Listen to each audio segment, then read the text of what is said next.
اللهم صل على محمد وآل محمد. اعوذ باللہ السمیع العلیم من الشیطان اللعین الرجیم. بسم اللہ الرحمن الرحیم. وبہ نستعین وہو خیر المعین. الہی التقنی بالہدی والہمنی التقوی. اور اسپیشلی آج کا موضوع جو ہے ہی الحمدللہ خواتین کے ماہانہ ایام کے ساتھ ریلیٹڈ مسائل. تو اس اعتبار سے ہم آپ کی خدمت میں کچھ چیزیں بیان کریں گے انشاءاللہ، ایک دوسرے کے ساتھ شیئر کریں گے.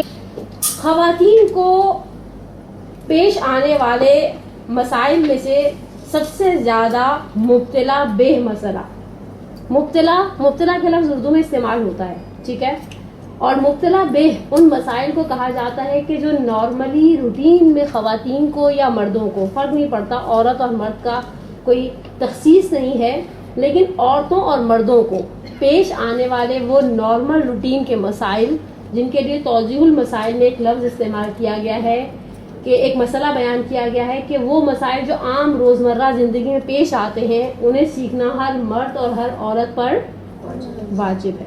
مثال کے طور پر کچھ چیزیں ایسی ہیں جنہیں ہم زندگی میں بہت ریئر پیش آتی ہیں، شاید ہمیں آج تک پیش نہیں آئی ہوں. کل میں نے سیٹرڈے مدرسہ میں بھی اس کی 2 مثالیں بنائی تھیں.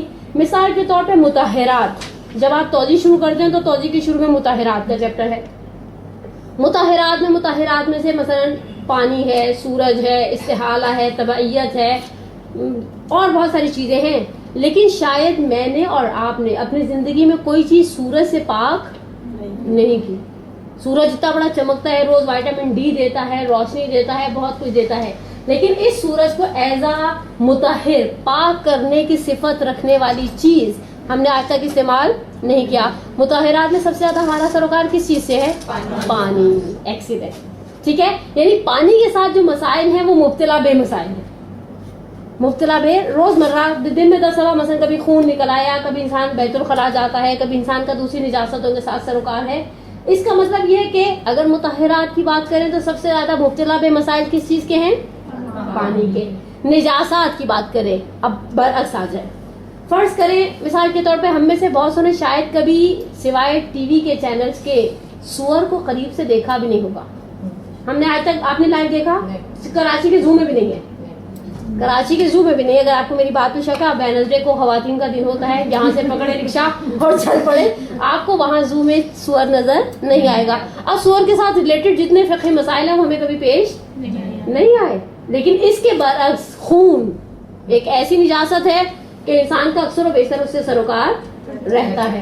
اور اگر اس چیز کو تھوڑا سا آگے لے کر آئے اسی چیز کو کہ کچھ مسائل ایسے ہیں جو مبتلا بے ہیں، پیش آنے والے، کچھ مسائل ایسے ہیں جو مبتلا بے نہیں ہیں، ہمیں آج تک پیش نہیں آئے. کل میں نے ایک اور مثال بھی سیٹرڈے مدرسہ کی بچیوں کو دی تھی. ایک ایسے طیارے میں انسان بیٹھ جائے جو زمین کے گرد گول گول گھومتا ہے. آپ دیکھیں آپ کی 2 بڑی مرکزی عبادتیں ہیں، ایک نماز ایک روزہ. ایک نماز ایک روزہ. اچھا، اس نماز اور روزے کا بہت بڑا لنک ہے سورج کے غروب ہونے سے اور طلوع ہونے سے. اگر آپ کسی ایسی چیز میں بیٹھ جائیں جہاں سورج کے غروب ہونے کی اور طلوع ہونے کی بحث نہیں ہے، آپ اپنی نماز کا کیا کریں گے؟ ٹھیک ہے، آگے چلیں. آپ اپنے روزے کا کیا کریں گے؟ ٹھیک ہے. اچھا، مزے کی بات ہے ہم نے آج تک کسی ایسی چیز کو قریب سے دیکھا ہی نہیں ہے جس کے اندر بیٹھ جائیں تو ہم زمین سے اتنا دور چلے جائیں کہ ہمیں سورج کی مدار کی گردش سے کوئی سروکار نہیں رہے. یا اس سے بھی زیادہ ایک ہلکی مثال خواتین کے ساتھ ریلیٹڈ بناؤں. آپ نے ایک لفظ بارہا سنا ہوگا، پڑھا ہوگا، کانوں سے گزرا ہوگا، ٹیسٹ ٹیوب بیبی. لیکن آپ نے کیا ٹیسٹ ٹیوب بیبی سے پیدا ہونے والا کوئی بچہ اپنے سرکل میں دیکھا؟ یقینی سی بات ہے ہمارے اطراف میں بے اولاد مومنین اور مومنات ہوں گے، لیکن ان بے اولاد مومنین اور مومنات کے پاس ہم نے ٹیسٹ ٹیوب بیبی نام کی کوئی چیز نہیں دیکھی. لیکن فقہی مسائل ہر چیز پر موجود ہیں. پھر آپ کو کہیں پر بند گلی میں کھڑا نہیں کرتی کہ آپ کھڑے ہو جائیں گے آپ اللہ میں کیا کروں، تو اللہ کی طرف سے کوئی حکم نہیں ہے. ہر جگہ آپ کے لیے ہر فقہی باب کے اندر فقہی مسائل موجود ہے.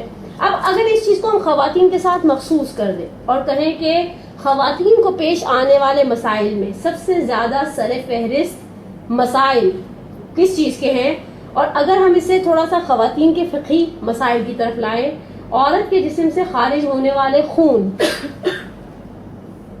عورت کے جسم سے خارج ہونے والے خون، اس کی یہاں پر فقہاء رضوان اللہ تعالیٰ علیہم اجمعین نے 5 مثالیں بنائی ہیں. لیکن سب سے پہلا خون جسے فقہاء نے بیان کیا ہے، نقل کیا ہے، جو 5 خون بیان کیے ہیں، وہ ہے خون استحاضہ، اپنی 3 اسپیسیفک کنڈیشنز کے ساتھ. استحاضہ پہلی کیٹیگری خون کی. دوسری نفاس، وہ خون جو بچے کی پیدائش پر یا خدا نخواستہ مسکیریج ہونے کی صورت میں جسم سے خارج ہوتا ہے. تیسرے حیض، وہ خون جو غالباً مہینے میں چند دن، بعض اوقات 1 مہینے میں 2 مرتبہ اور بعض اوقات 2 مہینے میں 1 مرتبہ عورت کے جسم سے خارج ہوتا ہے. اور چوتھا 3 میں نے بھی بیان کیے، استحاضہ، نفاس، حیض. اور چوتھے کی طرف اگر آپ آنا چاہیں وہ ہے خون بکارت. یہ فرسٹ ٹائم یہ ازدواجی مسائل کے ساتھ تعلق ہے، آپ صرف یہی لفظ لکھیں. اور 5واں اور آخری خون، خون زخم. میں دہراتی ہوں ان کو: استحاضہ، نفاس، حیض، بکارت اور 5واں خون زخم. ان میں سے سب سے زیادہ پیش آنے والا، اب میں پھر وہی لفظ دوبارہ دہراؤں، مبتلا بے ہے. دیکھا نا مشکل لفظ. آپ لوگ تو میرا اندازہ میں میجورٹی اردو اسپیکنگس کی ہوگی، ورنہ ہمارا سروکار کھوجا جماعت والوں کے ساتھ ہے جن کی اردو ہم سے بھی کہیں بری ہے، تو اس لیے ہم اتنا بری نہیں ہوتے.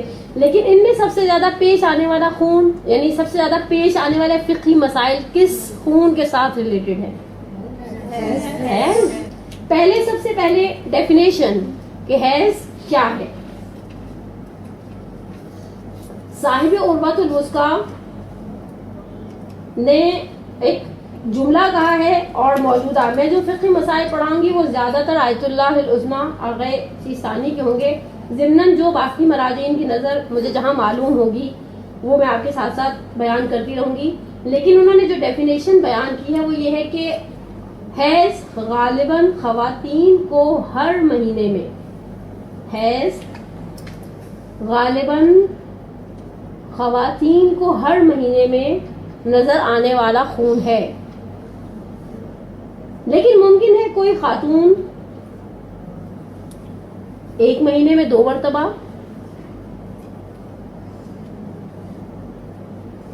یا کچھ مہینوں میں 1 مرتبہ دیکھیں. جن کا جو 45 کراس کرنے لگ جاتے ہیں نا، وہ بسا اوقات 2 مہینے، 2.5 مہینے، 3 مہینے میں 1 مرتبہ دیکھتے ہیں. اور اگر آپ کے اطراف میں کچھ سینئرز ہوں، سینئر سٹیزن، آپ ان سے پوچھ سکتے ہیں کہ آپ کو اب کیا ہر مہینے آتا ہے، تو وہ کہیں گے نہیں اب تو مثلا 2.5-3 مہینے سے آیا ہی نہیں ہے. اور جیسے جیسے اس کا اینڈنگ ٹائم آتا ہے آٹومیٹکلی اس کا گیپ بڑھتا چلا جاتا ہے، 2، 2.5، 3، حتیٰ مجھ سے بعض اوقات کسی نے مسئلہ پوچھا سال بعد آئے. میں تو سمجھی تھی سلسلہ ختم ہو گیا ہے، لیکن اب یہ نئے سرے سے شروع ہو گیا ہے، تو اب یہ کون سا خون کہلائے گا؟ تو فرماتے ہیں کہ نارملی تو یہی ہے کہ مہینے میں 1 مرتبہ آتا ہے، لیکن بعید نہیں ہے کسی کو مہینے میں 2 مرتبہ اور کسی کو 2-3 مہینے میں 1 مرتبہ نظر آ جائے. اب یہاں پر انہوں نے ایک بڑی پیاری روایت کو بھی بیان کیا ہے آغا وحیدی نے، سلیمان بن خالد کی. فرماتے ہیں قلت لابی عبداللہ، میں نے امام جعفر صادق علیہ الصلوۃ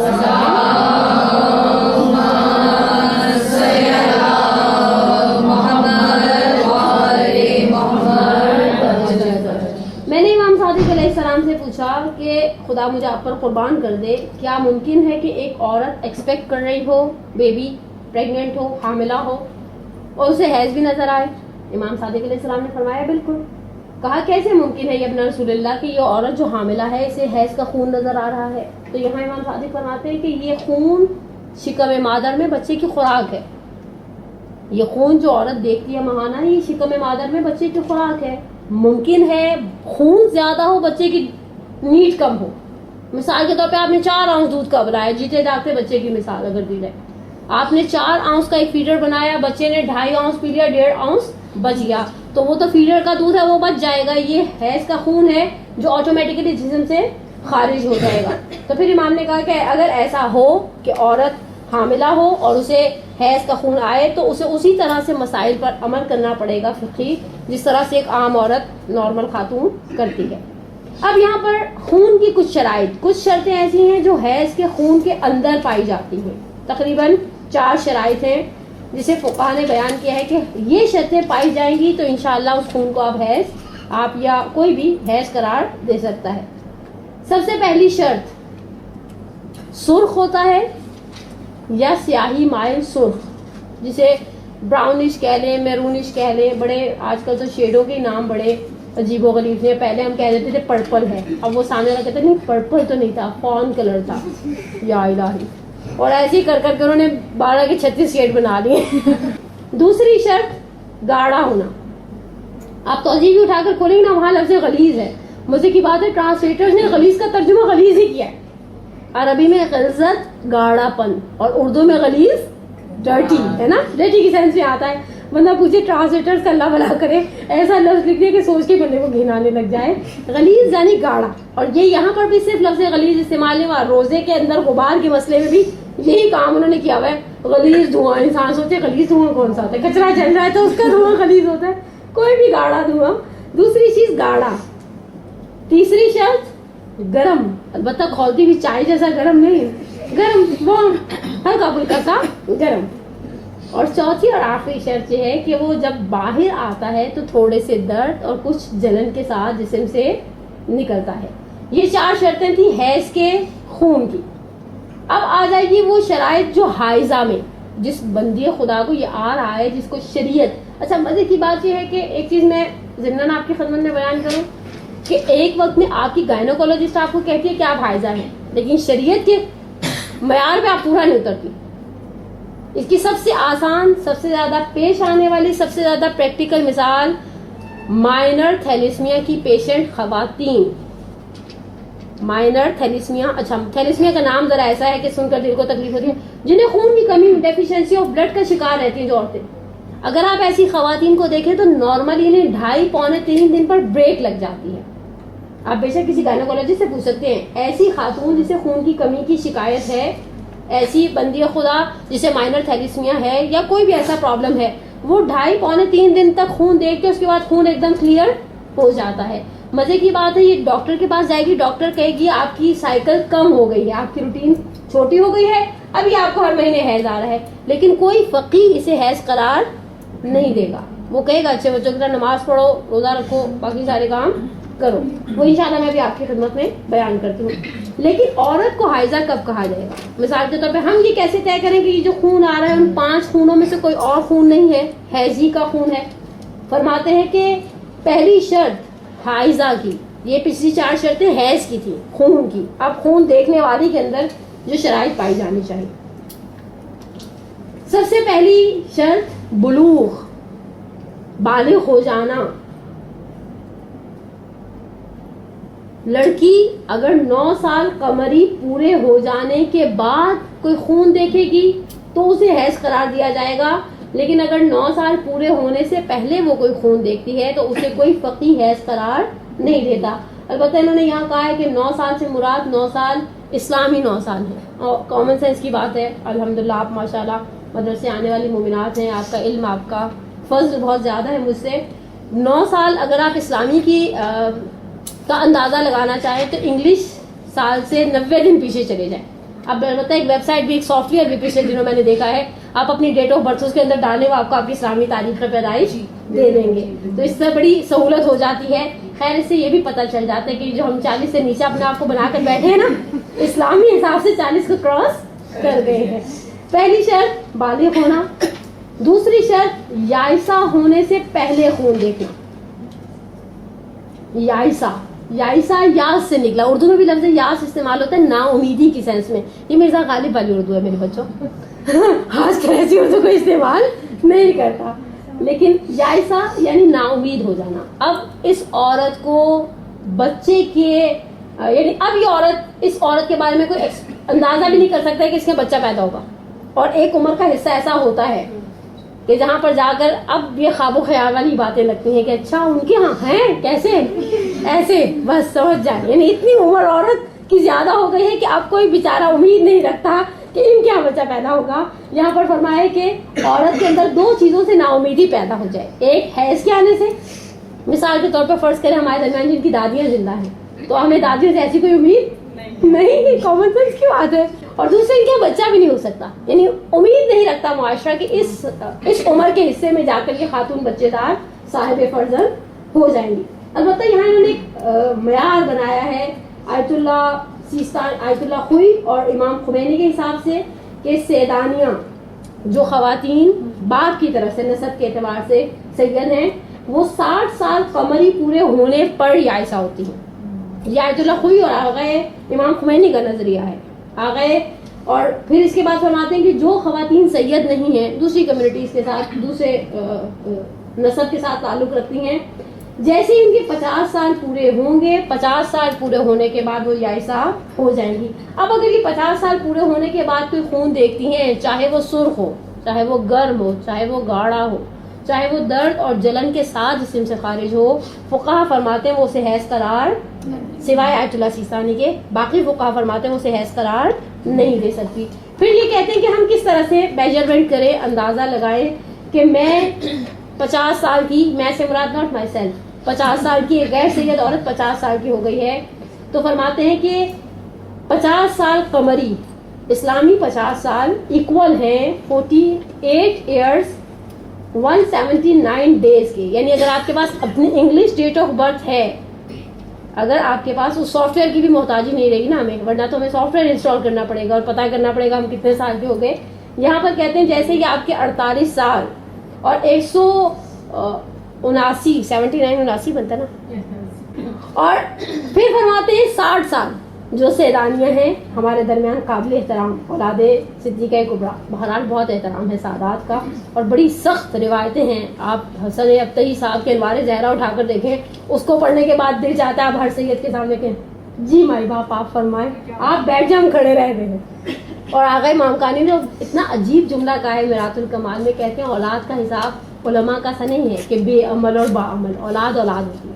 تو جو جناب فاطمہ کے ساتھ وابستہ ہیں, جو پیغمبر کے ساتھ جن کا نسب اتنا خدا نے شرف دیا ہے, ان کے 60 سال پورے ہوتے ہیں 58 سال 77 ڈیز اور 12 گھنٹے. اس کے بعد وہ پھر یائسہ ہو جائیں گی. بس یائسہ کا سن 58 سال 58 years 77 days and 12 hours. Okay, اب یہاں پر فرماتے ہیں کہ یائسہ, میں نے ابھی آپ کی خدمت میں صرف مرحوم امام راحل امام خمینی اور آیت اللہ خوئی کا نظریہ بتایا تھا. آغا سیستانی فرماتے ہیں عورت سید ہو یا غیر سید مطلقاً 60 سال میں یائسہ ہوتی ہے. آیت اللہ سیستانی کے نزدیک اتنا ڈفرینشیٹ نہیں کیا آغا نے سیدانی اور غیر سیدانی کو. فرماتے ہیں کہ سید ہو یا غیر سید, یہ 60 سال میں یائسہ ہو جائے گی. اور پھر فرماتے ہیں کہ اگر 50 سال پورے ہونے کے بعد 60 سال پورے ہونے سے پہلے ایک غیر سیدانی عورت ایسا خون دیکھے کہ اگر وہ 50 سال سے پہلے دیکھتی تو 100% کہتی اس کے اندر ساری وہ علامتیں ہیں جو حیض کے اندر پائی جاتی ہیں. میں اس مسئلے کو تو دوبارہ کلیئر کرتی ہوں. اگر آیت اللہ سیستانی کے نزدیک اگر ایک عورت جو سید نہیں ہے, ان کے نزدیک سید ہو غیر سید ہو سب 60 سال میں ایسا ہوگی, ٹھیک ہے. اب پھر انہوں نے بیچ میں سے ایک پتلی گلی نکال دی اور اس پتلی گلی کے اندر ان عورتوں کو ڈال دیا جو عورتیں سید نہیں ہیں, اور ان کے اوپر ایک ریسٹرکشن لگائی.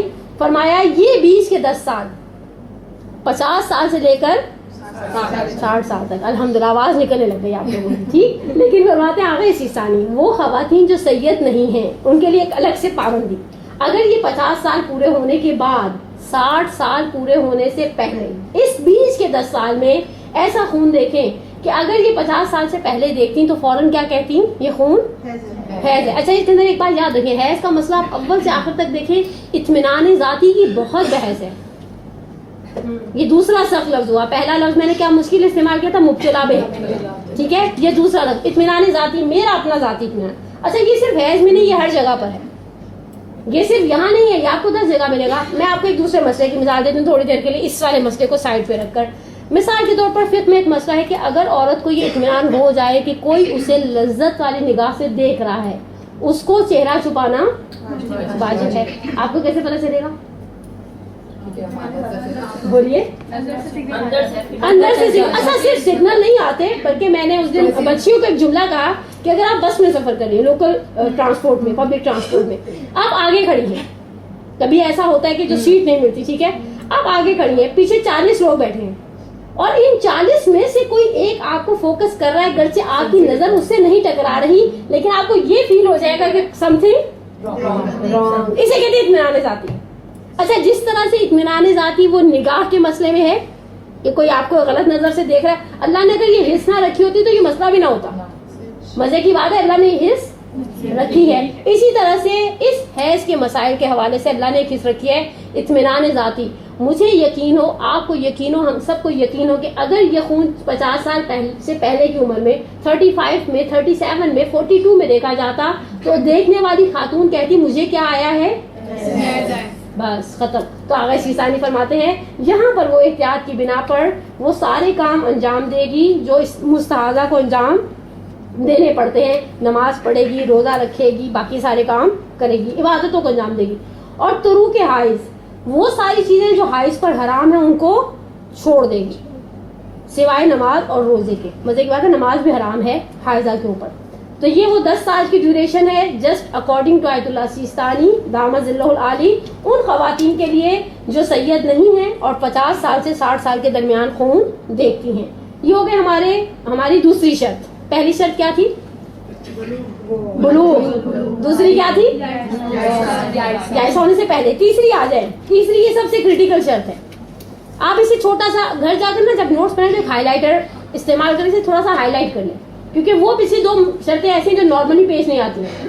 نارملی 6 سال کی بچی کو کوئی خون کا سلسلہ نہیں ہوتا اور نارملی 60 سال اور 50 سال کے بعد والی کہانی بھی کم ہوتی ہے. لیکن یہ چیز ایسی ہے جس کے اندر بہت ساری مومنات جھول میں مبتلا ہوتی ہیں غلطی کرتی ہیں. اس کے اندر سب سے زیادہ سلی مسٹیکس پائے جاتے ہیں. 3 دن سے کم نہ ہو.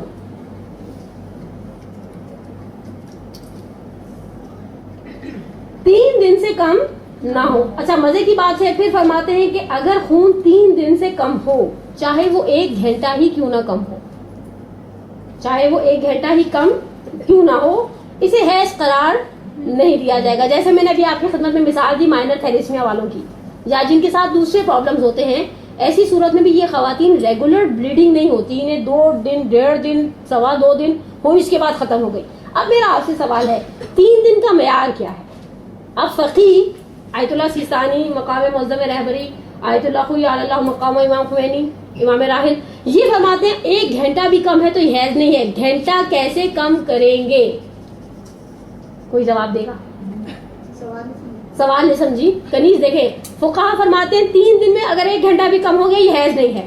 اگر میں نے نمازیں چھوڑی ہیں ان نمازوں کو واپس تکرار کی جائے گی. اگر کسی نے بھی نمازیں روزے چھوڑے ہیں ان کو واپس ریپیٹ کیا جائے گا. سوال یہ ہے کہ دن کا معیار کیا ہے؟ طلوع فجر سے پہلے والا اور وہ والا اگر کسی کو طلوع فجر سے پہلے آئے گا. آیت اللہ خوی کا مسئلہ ہے یہ طلوع فجر سے پہلے والا. آیت اللہ سیستانی کا طلوع فجر کے بعد ہے. طلوع فجر کے بعد ہے. کسی نے فجر کے بعد خون دیکھا تو وہ دوسرے دن اس وقت اس کا 1 دن کمپلیٹ. آپ نے الٹا کر دیا مسئلہ. فجر نہیں دیکھیں آپ فجر کو ایک معیار بنا دیں. آپ فجر کی اذان کو ایک معیار بنا دیں ٹھیک ہے. فجر سے اگلے دن کی فجر تک نہیں اگر فجر سے پہلے دیکھا تو مغرب پر. دیکھیں دن کا معیار ہمیں 3 بڑے مسائل کے اندر چاہیے ہوتا ہے. سب سے پہلا حیض خواتین کا مبتلا بھی. دوسرا جب ہم سفر پہ جاتے ہیں فرض کریں بھی کوئی حیدرآباد جا رہا ہے ٹھیک ہے. اب ہم حیدرآباد پہنچے 31 دسمبر کی دوپہر 2:30 بجے ٹھیک ہے اور 31 دسمبر کے بعد سے ہماری 11 جنوری کی صبح 11 بجے کی واپسی کی بیگوں کی ٹکٹ ہے بس کی ٹکٹ ہے جو بھی ایکس وائی زیڈ ہے. یہ 10 دن میرے کیسے پورے ہوں گے؟ شریعت وہاں پہ بھی مجھ سے 10 دن مانگتی ہے. نماز قصر ہے یا پوری ہے وہاں پر بھی 10 دن کی بحث آ جاتی ہے. اور اعتکاف کے اندر بھی 3 دن مکمل کرنے کی بحث ہے. حیض کے اندر بھی 3 دن مکمل کرنے کی بحث ہے. شریعت جہاں پر آپ سے 3 دن 10 دن اتنے دن پورے مانگتی ہے دن کا معیار کیا دیتی ہے؟ اب کنیز نہیں بولوں فجر کے بعد نہیں آپ نہیں بولیں اچھا نہیں بولوں سورج کو دیکھیں. اچھا اور فرض کریں کسی کو دوپہر میں 2:30 بجے آ جائے. ہمیشہ تو دیکھیں سورج کو دیکھ کر نہیں آتا نا. ہاں مرضی کا مالک چلے آپ بولیے جیزم. نہیں اگر فرض کریں دوپہر میں 2:30 بجے کسی کو 2:40 پر, اور اسپیشلی جو بچیاں اسکول جانے والی, کالج یونیورسٹی جانے والی ہیں, آپ یونیورسٹی سے واپس آئے, اب یہ پرابلم سٹارٹ ہوا, اب یہ چیز شروع ہوئی ہے, تو اب کا دن میں کب سے مانوں گی کہ شریعت مجھ سے کہہ رہی ہے 1 گھنٹہ بھی کٹ گیا تو یہ حیض قرار نہیں دیا جائے گا. دوسرا معیار جسے تلفیق کہتے ہیں. تیسرا مشکل لفظ, ہمیشہ یاد رکھیں فقہی کلاسوں کے اندر مشکل لفظ جو ہے نا وہ کھاتی ہوئی دال کے اندر پتھر کی طرح ہوتے ہیں, اور انسان ایک دم ہل کے رہ جاتا ہے, اور خصوصاً کوئی داڑھ میں پھنس جائے اور آپ اسے فائٹ کر لیں. پہلا لفظ میں نے کیا بتایا تھا, دوسرا کیا بتایا تھا, اطمینان ذاتی. اب یہ تیسرا کیا ہے, تلفیق. کون سی, تے سے فے اور قاف ہے, تلفیق قاف ہے, تلفیق قاف وہ کینچی والی قاف. اب دیکھیں ذرا زمانہ ایسا ہو گیا کہ ہمیں فقہ کے اندر یہ بھی بتانا پڑتا ہے کینچی والی قاف یا دوسرے والی قاف. ٹھیک ہے, تلفیق میں 24 آورز کا ایک پیکج, 24 گھنٹے مکمل. اگر کسی کو فجر پر, جیسے بھی ہماری بہن کنیز نے کہا, اگر کسی کو فجر پر ہوئے ہیں تو مغرب پر 1 دن مکمل ہو جائے گا, اور اگر کسی کو فجر پر نہیں ہوئے, دوپہر میں 2:30 بجے ہوئے, 10:30 بجے ہوئے, شام کو 4 بجے ہوئے, کچھ بھی XYZ, اب یہ یہاں سے 24 گھنٹے کی ایکسچینج چلائیں گے. اور یہی چیز اگلے مسئلے میں بھی آپ کو کام آئے گی نا, 10 دن مکمل ہونے میں. یہ صرف ایک مسئلے کے ساتھ ریلیٹڈ نہیں ہے, دنوں کا حساب. یہ آپ کا دوسرا مسئلہ سر پہ کھڑا ہو جائے گا, ابھی اس کو پورا کروں گی تو اس کے اندر گھس جاؤں گی. سوال یہ ہے کہ اگر کسی کو 10:30 بجے آ رہے ہیں منڈے والے دن, 10:30 بجے منڈے سے 10:30 ٹیوزڈے 1 دن, 10:30 وینسڈے 2 دن, اور اگر یہ 9 بجے تھرسڈے کو رک جاتے ہیں تو یہ 3 دن پورے نہیں ہوں گے. ایک چیز ہو سکتی ہے اگر اندر میں ہو تو, ہاں وہ میں ابھی آگے بیان کرتی ہوں. اندر میں ہونا اصلا 3 دن کے اندر باہر نکلنے کی شرط نہیں ہے, وہ تو پھر جب وہ بھی میں آگے آپ کی خدمت میں بیان کرتی ہوں. لیکن اگر یہ دوبارہ آ جائے, فرض کریں یہاں پر تھرسڈے کو صبح 9 بجے اسٹاپ لگ گیا, بالکل ختم ہو گیا, ختم ہونے کے بعد آپ بہنا باہر نکلنا تو معیار نہیں ہے. معیار یہ ہے کہ آپ نے استبراء کیا. یہ چوتھا مشکل لفظ ہے نا, ہے نا, یہ تو توضیح میں بڑی جا بجا ہے. کسی چیز کو تھوڑا سا کسی چیز سے ٹیسٹ کیا انٹرنلی, اندر ہے یا نہیں ہے. اچھا اندر ایک دم کلیئر آیا, یا وائٹ تھا یا ٹرانسپیرنٹ تھا, ٹھیک ہے. اب ہم نے جب اندر سے چیک کر لیا اور انٹرنلی ویل تھے, اب یہاں پر غسل کیا جائے گا اور نمازیں شروع کی جائیں گی. 1.5 دن کے بعد پھر سے شروع ہو جائے, 1.5 دن کے بعد پھر سے شروع ہو جائے, اور وہ 2 دن بہ کر 2 دن آ کر ختم ہو جائے, تو آپ یہ نہیں کہیں گے یہ سارا ملا کر تو 6 دن بن گئے تھے. نہیں, یہ سارے کا سارا استحاضہ بن جائے گا. اور سارے کے دوران اگر خدا نخواستہ کسی نے انجانے میں نمازیں چھوڑی ہیں تو نمازوں کی قضا کریں. لیکن سوال یہ ہے کہ اگر 3 دن کا معیار, 3 دن کے 2 معیار ہیں ہمارے پاس. پہلا معیار وہی فجر سے لے کر مغرب تک, اور دوسرا معیار کیا تھا, جس ٹائم پر آیا اس سے آپ 24 گھنٹے آگے لے جائیں تو پھر آپ کا وہ دن مکمل ہو جائے گا. فقہا فرماتے ہیں 3 دن سے کم نہ ہو. یہ تیسری شرط تھی حائضہ کی. اگر 3 دن سے کم ہوگا کوئی فقیہ اس خون کو حیض کا خون قرار نہیں دے گا. اب آ جائیں چوتھی شرط, اور یہ بھی ٹیڑھی شرط ہے اسی اعتبار سے کیونکہ اس کے اندر بھی دن کی بحث آ جاتی ہے. 10 دن سے زیادہ نہ ہو. اب یہاں 10 دن کے اندر وہی معیار ہو جائے گا. 10 دن سے اگر فجر پر دیکھا گیا, مثال کے طور پہ 1 جن فجر کے وقت دیکھا گیا, 1 2 پھر ٹل 10 جنوری کو صبح وہ اسی حساب سے مغرب کے یعنی فجر سے مغرب تک 1 دن کاؤنٹ کیا جائے گا.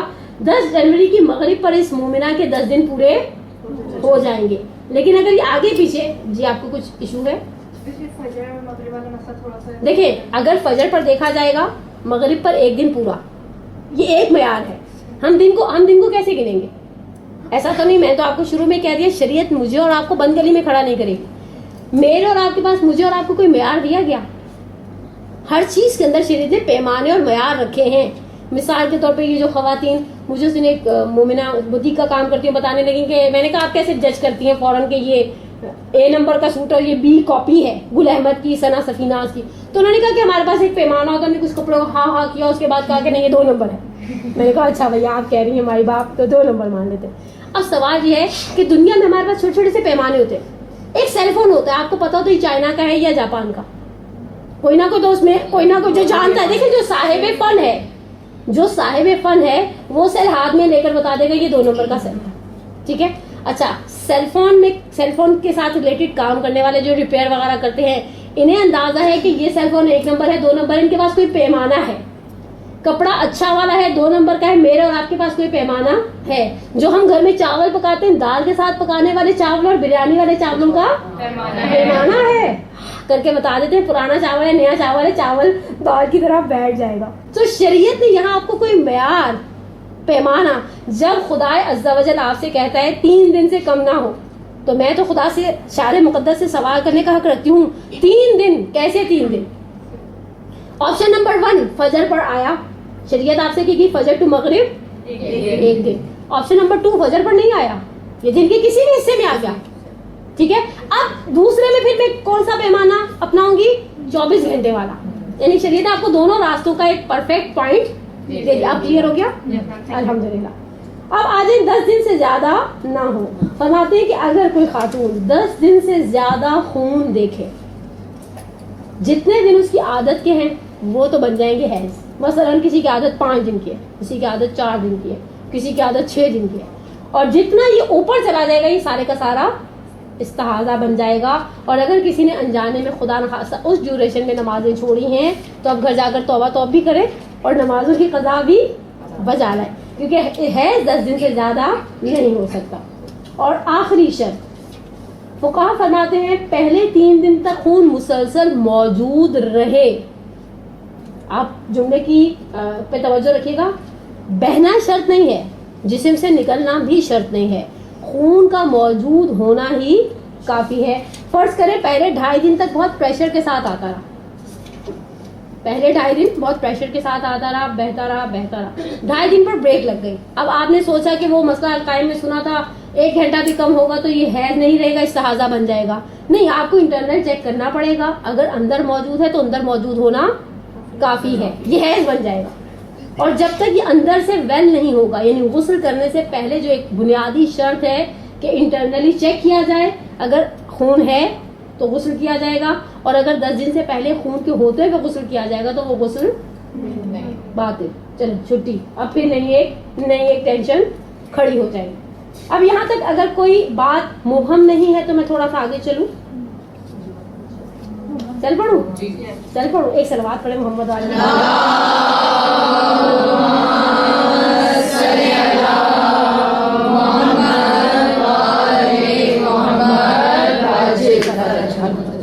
ایک فریش ہو جاتا ہے. بقول ہمارے برادر بزرگوار کے مسجد سے زیادہ پڑھتے ہیں, مدرسوں سے بھی ریلیٹڈ ہے, وہ کہتے ہیں صلوات انرجی دیتی ہے. اور بقول آغا بہجت کے شاید القائم والوں کا واٹس ایپ تھا کہ خدا نے کیپسول بنایا ہے جس میں بہت سارے وائٹامنس ڈال دیے ہیں, یہ سننے والے کو بھی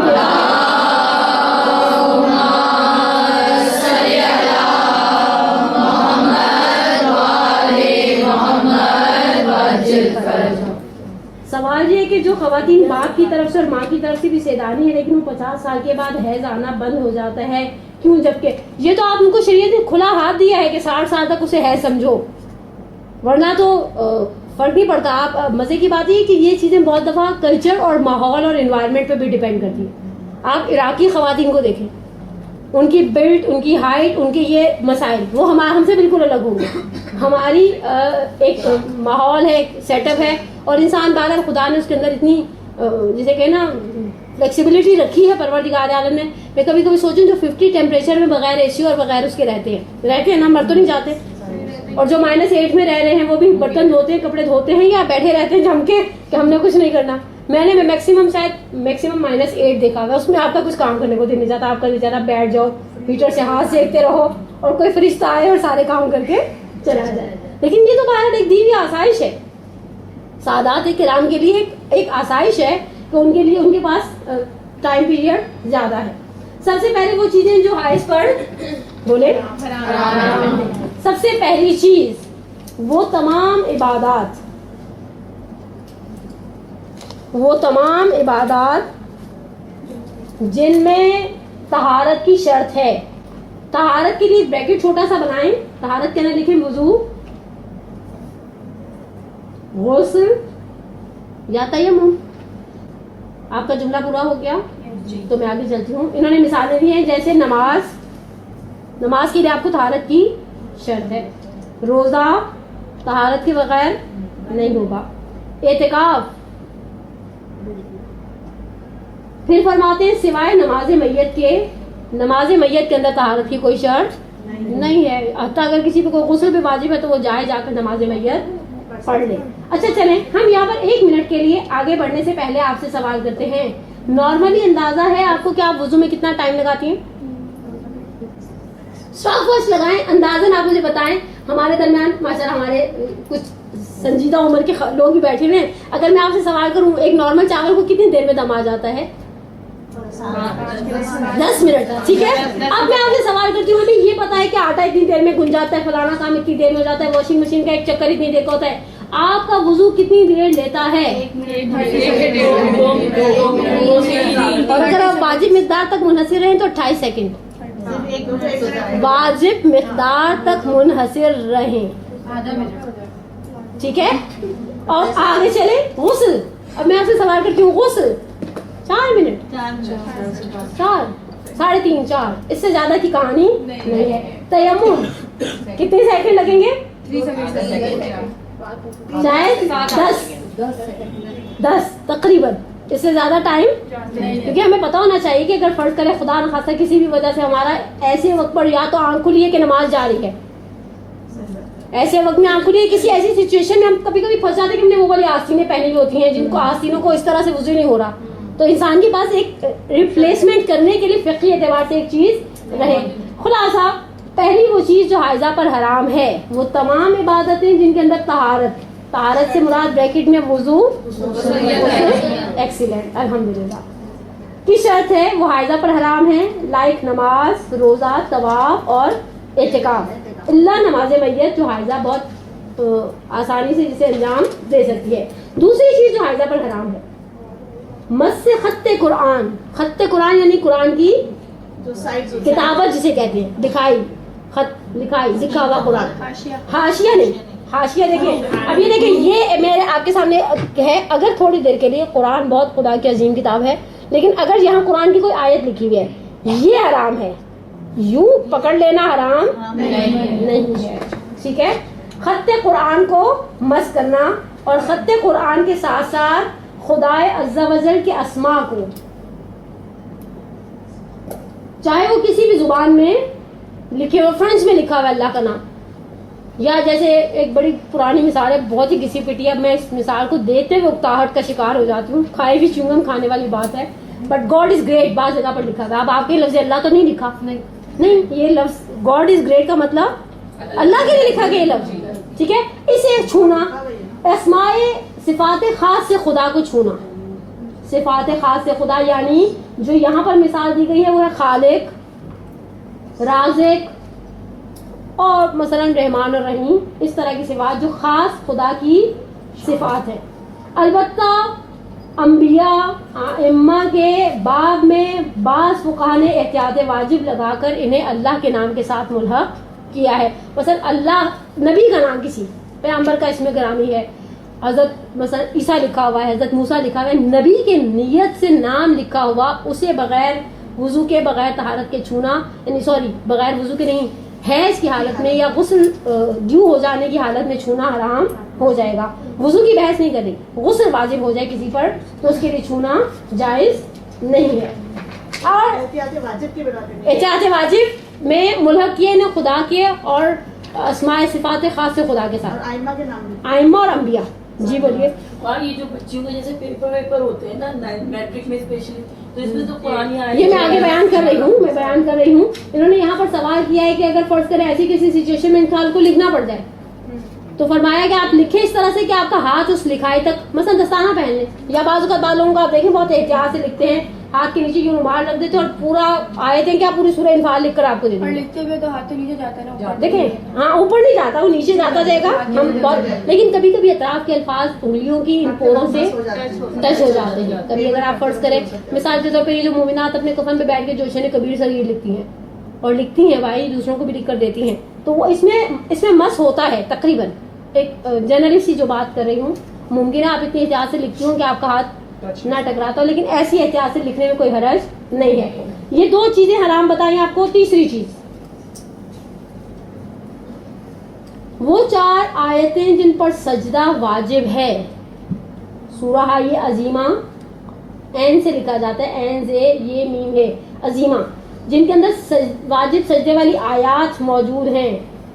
الف لام میم تنزیل، حامیم سجدہ، سورہ والنجم اور سورہ علق، اقرا بسم ربک الذی خلق والی. سورہ الف لام میم تنزیل. آج میں آپ کو بھی پاروں کے نمبر بھی بتا دیتی ہوں. سورہ حامیم سجدہ، سورہ والنجم اور سورہ علق. 21واں، 24واں، 27واں اور 30واں پارہ. دوہراؤں؟ نہیں نا، ایک دفعہ اوکے. دیکھیں 4 سورے جن کے اندر وہ آیتیں موجود ہیں جن آیتوں، قرآن کے اندر ٹوٹل 15 سجدے ہیں، 11 مستحب سجدے ہیں، 4 واجب سجدے ہیں. ٹھیک ہے. اب یہ 4 واجب سجدے والی آیات کو پڑھنا حائضہ کے لیے حرام ہے. پہلی آیت ملے گی آپ کو سورہ الف لام میم تنزیل میں،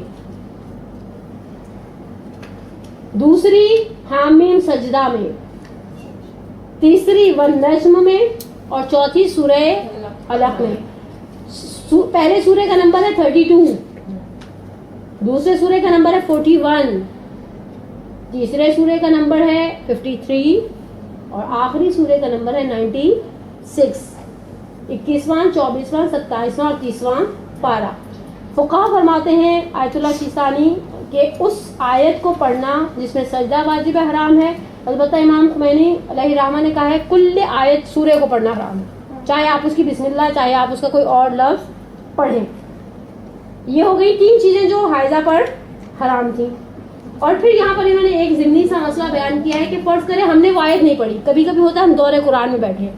آپ نے دیکھا اب تو خواتین کی خیر ٹکی پارٹی ختم نہیں ہوتی کہ وہ دورے قرآن رکھیں، ورنہ ایک زمانے ماہ مبارک کے رمضان میں ہر کوئی 1 سے پارے کی روز ایک اچھا آدمی بیٹھتا تھا، اسی بہانے غلطیاں نکل جاتی تھیں. اب فرض کریں ہم دورے قرآن میں بیٹھے ہیں یا کسی ایسی محفل میں، کسی بھی قرآنی محفل میں بیٹھے، ہم نے نہیں پڑھی لیکن سامنے والا لاؤڈلی پڑھ رہا ہے اور ہم بجے مہذب ہو کر بیٹھے. ہمارے ویسے سالے سال کی مجلسوں میں حشر نشر ہوتا ہے، کوئی ایسے انگلی لگا کر بیٹھی ہوتی ہے، کتنے بچے چھوڑ کے مرا. آپ بچوں کی فکر نہ کریں، آپ اپنے مرنے کی فکر کریں. کہ پرسوں میں نے کسی کو بڑا سخت حدیث سنائی، میں نے کہا پیغمبر کہتے اس وقت کو یاد کرو جب ناک کے سوراخوں سے کیڑے نکلنا شروع ہو اور پھر سارے جسم میں پھیل جائے. ہم اس چیز سے ڈرتے، ہم سوچا ہم آئے تو ہمارے ساتھ فور ایور کا ایک ٹیگ لگا ہوا تھا، سب مرے گے ہم نے مرنا. اور کچھ لوگ تو تختے غسال میں میت کو دیکھ کر بھی ڈسکس کر رہے ہوتے ہیں.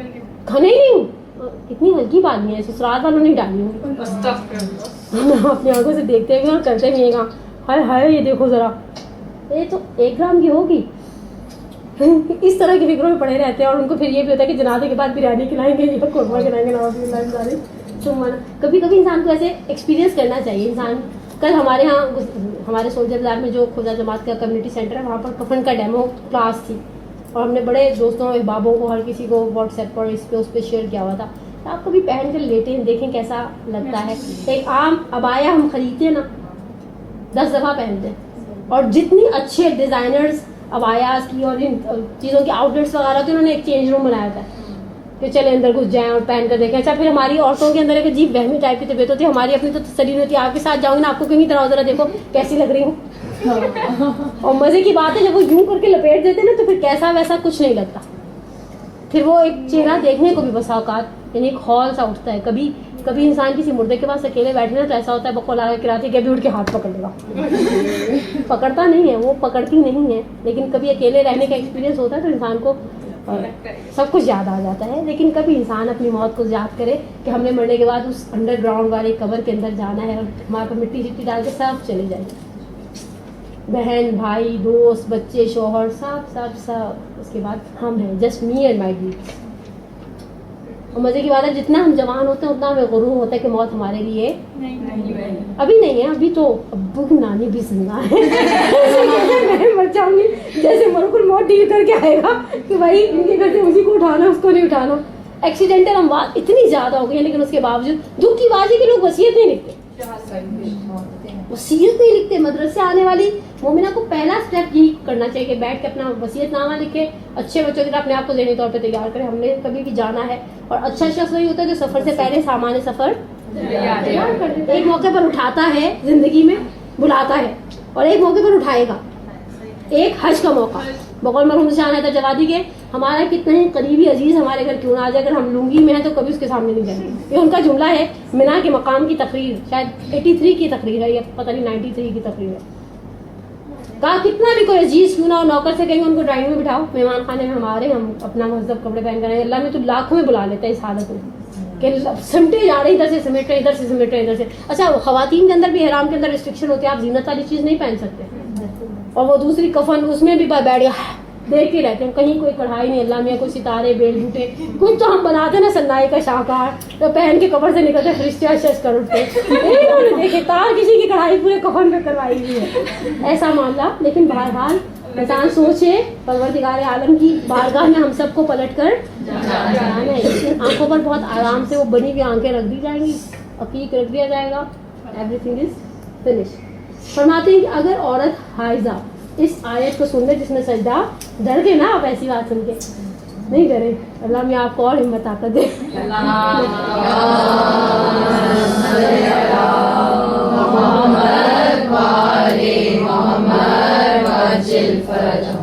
ذرا بھی ایک چیز ریپیٹ کر دیں، آیت اللہ خوئی کے نزدیک تھا نا پورا سورہ، وہ صرف 4 آیت، صرف 4 آیتیں آیت اللہ خوئی پلس آیت اللہ سیستانی.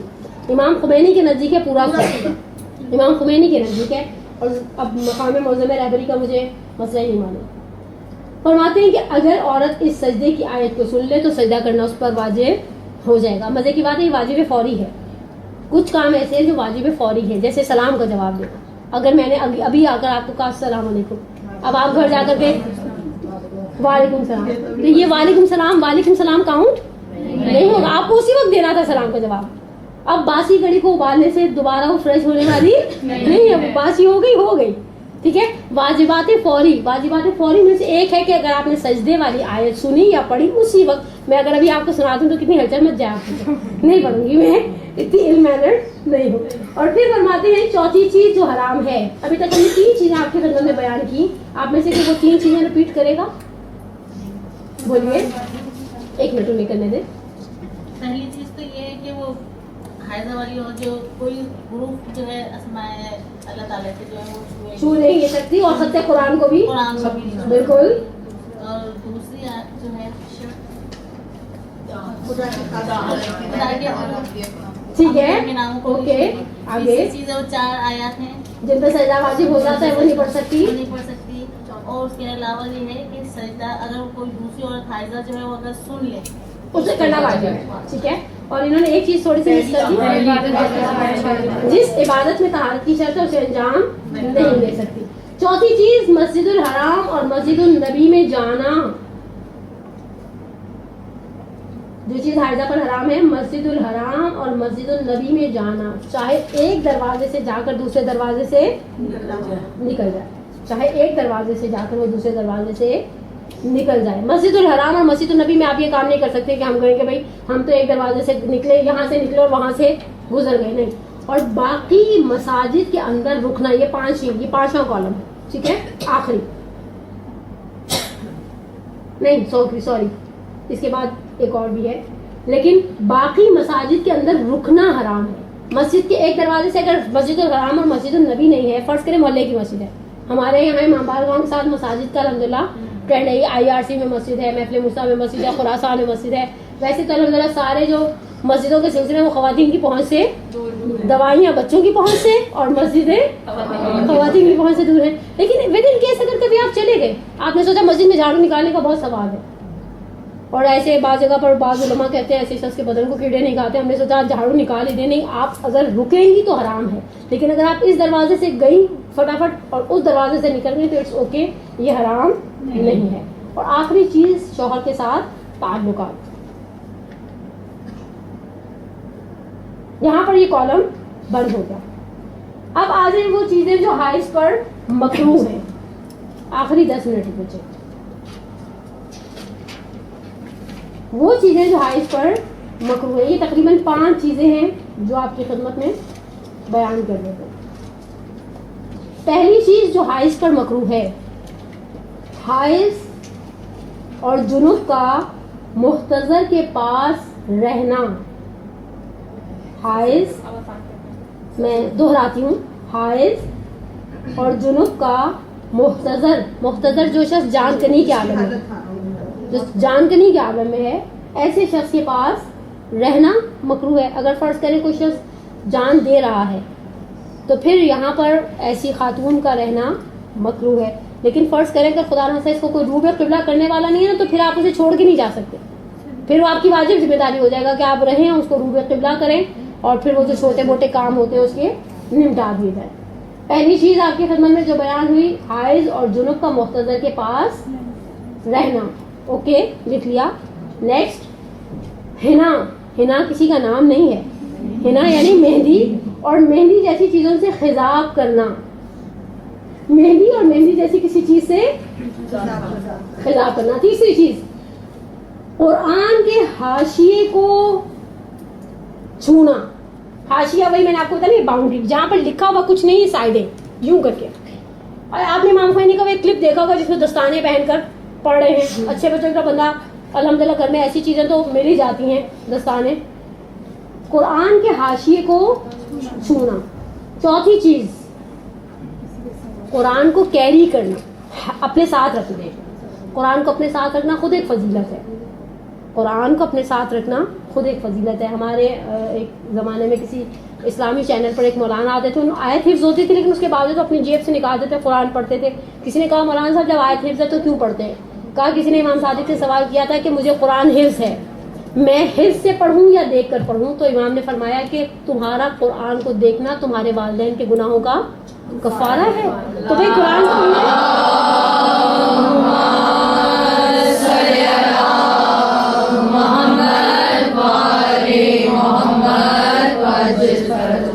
تو خود قرآن کو دیکھنا ثواب ہے. اسی طرح قرآن کیری کرنا, قرآن کو اپنے ساتھ رکھنا.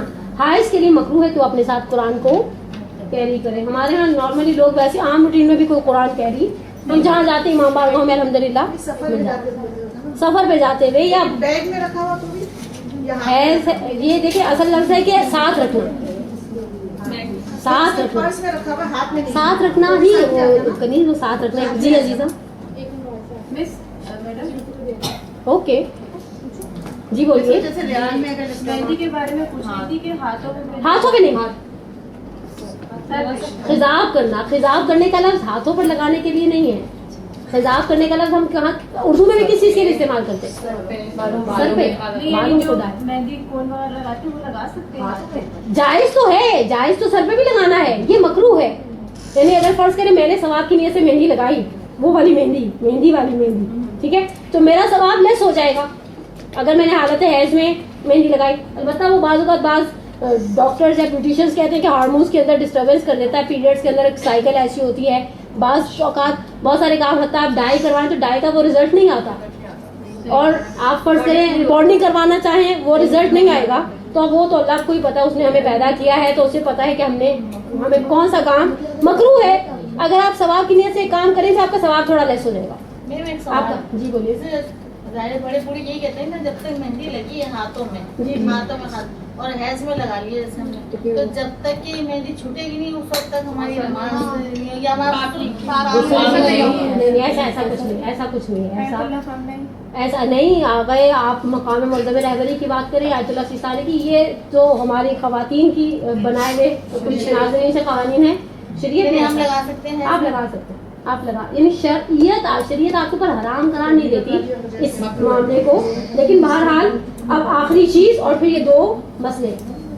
ہم نے ابھی تک آپ کی خدمت میں 4 چیزیں بیان کی جو چیزیں حائض پر مکروہ ہیں. آخری چیز, جنوب کے لیے 7 آیتوں سے زیادہ پڑھنا مکروہ تھا, لیکن حائضہ کے لیے 7 آیتیں پڑھنا بھی مکروہ ہے. مکروہ سے مراد کیا ہے؟ آپ دیکھیں الحمدللہ ماشاءاللہ آپ لوگ مدرسے آنے والی مومنات ہیں, اور خدا کی نگاہ میں آپ کا یقیناً بہت بڑا احترام اور بہت بڑا مقام ہے. کامن سینس کی بات ہے, ایک مومن روز ایک سپارہ پڑھتا ہے, کامن سینس کی بات ہے, پڑھنا بھی چاہیے. اور بڑے دکھ کی بات ہے بعض اوقات ہوتا ہے واٹس ایپ لاسٹ سین 2 minutes, 2 منٹ پہلے میں دیکھا تھا. قرآن لاسٹ سین رمضان میں پڑھا تھا. خیر کی بات ہے. نہیں انشاءاللہ آپ ماشاءاللہ آپ لوگوں کا مقام اور احترام اتنا زیادہ ہے, آپ اہل علم ہیں اور طلب علم یہاں تک آئی ہیں. اگر ہم روز ایک سپارہ پڑھنے کے عادی ہیں, اچھا سپارے کو ذرا تھوڑا سا کینچی مار دوں, روز ہم کچھ اور سورہ پڑھنے کے عادی ہیں. سورہ یاسین الحمدللہ سب روز پڑھتے ہیں, سورہ رحمان, سورہ واقعہ, میں نے سورہ مسجد پڑھی تھی, شاید کنیز نے کبھی سنی ہے, سگے سورے 5 سورے سگے سورے, باقی مجادلہ, مطففین, سورہ نور, بہت سارے سورے ہم روٹین میں نہیں پڑھتے. اچھا پھر بقول ہمارے استاد کیا آپ کو زبان بھی آپ کی رواں ہو جاتی ہے. اگر آپ کو میری بات میں شک ہے آپ گھر جائیں, اسٹاپ واچ لگائیں, 83 آیتیں یاسین کی, اور 83 آیتوں ہی کے حجم کی, اس سے کم بلکہ سورہ فاتر پڑھے. آپ یاسین کتنی دیر میں پڑھیں گے اور فاتر کتنی دیر میں پڑھیں گی؟ یاسین آپ کی 3 منٹ میں 4 منٹ میں ہو جائے گی, اور فاتر پہ ہجے لگ رہے ہیں جیسے چھوٹے بچوں کو جس طرح قرآن پڑھاتے ہیں 8 سے 9 منٹ تو کہیں. ہاں 8 سے 9 منٹ تو کوئی نہیں. اس کا مطلب ہے یہ سورہ ہماری زبان پہ رواں نہیں ہے. اچھا ہم ایک سوروں کی روٹین بنا چکے ہیں, اوکے. اب شریعت کیا مجھ سے کہتی ہے کہ ہم 6 دن 7 دن جتنے بھی دن ایکس وائی زیڈ ہماری ایک سائیکل ہے, ہم قرآن کو ہاتھ لگانا چھوڑ دیں تو شیطان تو بڑا خوش ہوگا. اچھی بات, دیکھو ذرا اسے قرآن ہی چھوڑ دیا. آپ کو ہر لفظ پر, ہر حرف پر 10 نیکیاں مل رہی تھی, ٹھیک ہے. اگر میں اور آپ عام روٹین میں قرآن پڑھتے ہیں, الحمدللہ اہل تلاوت ہے, آپ مجھ سے زیادہ اہل تلاوت ہے, ہر حرف پر 10 نیکیاں مل رہی تھیں. جیسے ہی یہ والی حالت آئے گی, یہ 10 نیکیاں ممکن ہے 7 نیکیوں میں بدل جائے. وہ 10 نیکیاں کتنی نیکیوں میں بدل جائیں گی؟ 7 یا 8. ثواب کم ہو جائے گا, لیکن اس کو روکنا جو ہے وہ آپ ریکمینڈیڈ نہیں ہے. البتہ انہوں نے اس میں بھی ایک استثناء بنایا ہے, ایک ایکسیپشن بنایا ہے کہ اوقات نماز میں مکروہ بھی نہیں رہتا, اور وہ بھی انشاءاللہ اگر زندگی رہی اور میں دوبارہ آئی تو آپ کو مستحبات حائضہ آپ کی خدمت میں بیان کروں گی. لیکن ان مکروہات کے اندر ایک چیز میں اب آپ سے ایک سوال کروں, آپ لوگ تو کرتے ہی رہتے ہیں جو بھی آ کر بیٹھتا ہوگا, ٹھیک ہے. اب میں آپ سے سوال کرتی ہوں, اس فہرست کو جسے فقہا نے بنا کر پورا کر دیا, یہ 5 چیزیں مکروہ ہیں, قبرستان جانا کہیں آیا؟ لیکن ہمارے یہ کانسیپٹ بہت بہت زیادہ, اور مجھے حیرت ہے, ہم نے پتہ نہیں ہندوؤں سے لیا ہے, کس سے لیا, پتہ نہیں کس سے لیا ہے. اس حالت میں قبرستان دیکھیں, جو کچھ فقہ کے اندر تھا وہ آپ کے خدمت میں بیان ہو گیا. اگر کوئی چھٹا بنا رہا ہے تو وہ اپنی مرضی کا ایک دین بنا رہا ہے. سوال میں کروں آپ سے, ایک تو یہ قرآن کے حوالے سے یہ کہ جب ہم سارے ثواب میں سپارے ملتے ہیں تو اس میں سجدے کی بھی آ جاتی ہے, تو ہم فوری طور پر قرآن شریف کو ہاتھ میں لے کے کیا ہی جائز ہے, لوگ ایسے سجدہ کر لیتے ہیں. وہ سجدہ نہیں ہوتا. قرآن کا واجب سجدہ اسی طرح 7 اجزاء زمین پر لگنے چاہیے جس طرح سے آپ نماز کر سکتے ہیں. واجب کے علاوہ واجب کے علاوہ آپ نہ کریں, سجدہ کر کے درود پڑھ لینا, اس میں بھی اگر کر رہی ہے تو پھر سجدہ کریں جس میں آپ کے ساتھ ہو. گھر آ کر دیکھیں, میں نے آپ کو کہا وہ اگر واجب سجدہ وہیں پر تھوڑا سا کسی کو بولنا تھا آیت چھوڑ سکتے ہیں نا, وہ آیت چھوڑ دیں, وہ آیت چھوڑ دیں, گھر آ کر آرام سے وہ آیت پڑھ لیجیے گا. آسان سولوشن باہر. جی بولیے. قرآن کو جیسے ہم لوگ پڑھتے ہیں تو ہماری زبان تو اردو ہے, ہماری زبان ہے, لیکن ہمیں اس کا ترجمہ نہیں پڑھے ہم, اور قرآن ہم پڑھ رہے ہیں تو آیا اس کا ثواب تو ہے ہی بالکل. تو ہمیں سمجھ میں تو نہیں آ رہا نا, قرآن تو سمجھ میں تو ہم پڑھتے رہے. میں آپ کو ایک بات بتاؤں, یہ سوال سب سے زیادہ کیا جانے والا قرآن سے ریلیٹڈ سوال ہے. آپ کو آپ کے 7 گھنٹہ ہے قرآن پڑھنے کا. دیکھیں بہت ساری ہمارے درمیان خواتین خانہ دار بیٹھی ہوں گی, انہوں نے کہنا بیوی ہم نے برتن کپڑے جھاڑو پوچھا بھی کری, میرے پاس آدھا گھنٹہ ہے قرآن پڑھنے کا. میں آدھے گھنٹے کے اندر پورا ایک سپارہ پڑھنے کی بجائے آدھا سپارہ پڑھوں, آدھا ترجمہ پڑھوں, تاکہ ایک وقت آئے گا کہ میرا ترجمے والا قرآن مکمل ہو جائے گا. ہم ایکسٹریم کیوں ہو جاتے ہیں کہ یا ترجمہ پڑھیں یا عربی پڑھیں. عربی کے اندر ایک خدا نے لذت, وہ کلام رحمان ہے, کلام رحمان ہے, اس کے اندر قلوب کے اندر. پچھلے دنوں میں نے اطلاع سے اس چیز پر وہ تھوڑی سی کہیں سے ریسرچ بھی کسی اور کی تیار کی بھی پڑی تھی. الفاظ کی طاقت قرآن کے اندر بہت زیادہ آؤٹ اسٹینڈنگ. اور ابھی سما والوں نے ایک ڈاکومنٹری بھی سوشل میڈیا پر چلائی ہے کہ بیماروں کو سورہ مبارک رحمان سنائی جا رہی ہوتی ہے, تو سورہ رحمان سننے سے آپ کو تقویت قلب ملتی ہے. بہرحال آپ وہ انہوں نے بہت اچھا سولوشن دے دیا ہماری بہنوں نے کہ آپ وہ آیت چھوڑ دیں, گھر آ کر پڑھیں, اسی وقت سجدہ. جی جیسے کسی کے میت ہو گئی اور اس میں جو دعائیں پڑھتے ہیں تو یہ 7 آیت سے زیادہ نہیں پڑھ سکتے. پڑھتے دیکھیں, پڑھتی رہیں, پڑھ لے, اس کو بھیج دیں بیچارے کو, وہ زیادہ نہیں ایسا کچھ نہیں ہے. ہاں بالکل آرام سے پڑھے. اگر ہے رات کو 8 بجے آئے گا تو دن کا معیار کیا ہوگا, اگلے دن 8 بجے بات ختم. کوئی ایسا ایشو نہیں. ایک سلما منٹ کا سوری زہرا کا آئمہ کے حرم کا مسئلہ نہیں بتایا آپ نے. امام حسین کے حرم میں جا سکتے ہیں, وہ فیض والا مسئلہ وہ میں اس کو اگلی دفعہ کمپلیٹ کروں گی. ہاں وہ اس میں رہ گیا ہے. مجھے نیکسٹ اگر میں آئی انشاءاللہ زندہ رہی تو آپ مجھے یاد دلائے گا کہ آئمہ کے حرم کو ملحق کیا ہے مسجد کے ساتھ احتیاط واجب کی بنا پر. البتہ آئمہ کا حرم کتنا زری والا کمرہ, مطلب اس میں یعنی آپ امام رضا کا حرم آپ دیکھیں اور آپ 1990s کے زمانے کا حرم دیکھیں. عیدگاہ میں ہوٹل سے مسافر خانے تھے, باقاعدہ بازار تھے. اب انہوں نے سارا توڑ پھوڑ کتنا بڑا حرم کر دیا کہ حرم ہی حرم ہو گیا ہے. لیکن اصل جو حرمت ہے وہ زری ہے. گنبد کے نیچے والا ایریا سید الشہداء کا حرم بہت ایکسٹینڈ کر دیا ہے صدام کے بعد. ائمہ عسکریین کا حرم, باقی حرم اتنے ایکسٹینڈ ہوتے جا رہے ہیں. ٹھیک ہے, امپورٹنٹ ہے نا کہ بتا نہیں یہ بالکل صحیح بات ہے. جو جا سکتے ہیں کہ نہیں جا سکتے. نہیں حرم جب آئمہ کے حرم کو مسجد میں احتیاط واجب کی بنا پر ملحق کیا ہے فقہا نے, لیکن آئمہ کے حرم سے مراد صرف زری مطہر والا کمرہ, زری والا کمرہ, صرف زری نہیں. آپ یہ نہیں کہ آپ زری تک جا کر کھڑے ہو جاتے ہیں کہ نہیں, وہ زری والا کمرہ جو ہے وہ گنبد کے نیچے والا جو پورشن ہے وہ آئمہ کے حرم میں شمار ہوگا. جی زری جس کمرے کے اندر چاہے وہ کمرہ کتنا ہی بڑا ہے, وہ چاہے وہ کمرہ نارملی جو کنسٹرکشن کا ابھی تک, کیونکہ انہوں نے جتنی بھی کنسٹرکشن کے اندر آگے پیچھے کیا نا وہ سب باہر کیا ہے. اندر والی سید الشہداء کی بھی اندر والی نہیں چھیڑی گئی, امام رضا کی بھی نہیں چھیڑی گئی, باقی ائمہ کی بھی اندر والے پورشن کو وہ نہیں کیا گیا. یعنی اس کے اندر کیا کہوں میں, آلٹریشن نہیں کسی قسم کی گئی. بہرحال ٹائم اوور ہو گیا, آپ کی بہنس بھی منتظر ہوں گی. اور ویسے آپ پروردگارہ ہماری یہ بہنیں بچیاں آئیں سنڈے والے دن اپنا ورلڈ کپ چھوڑ کر, پروردگارہ محمد آل محمد کے صدقے میں انہیں دنیا اور آخرت کی نعمتوں سے مالا مال فرما. ہمارے درمیان اگر کوئی پریشان ہو, اس سے پہلے کہ ہم اس جگہ چھوٹ جائیں جسے ملائکہ نے گھیرے میں لیا ہوا ہے, پروردگارہ اس مومنہ کی پریشانی کو دور فرما. ہم سب کی, ہماری بچیوں بہنوں ماؤں کی عزت اور ناموس کی حفاظت فرما. ہمارے بچوں کے مقدر یاور فرما. انشاءاللہ کل ناظرین امام زمانہ کو ہم سب سے راضی اور خوشنود کر دے گا. اپنی صحت سلامتی اور طول عمر کے لیے ایک صلوات پڑھیں محمد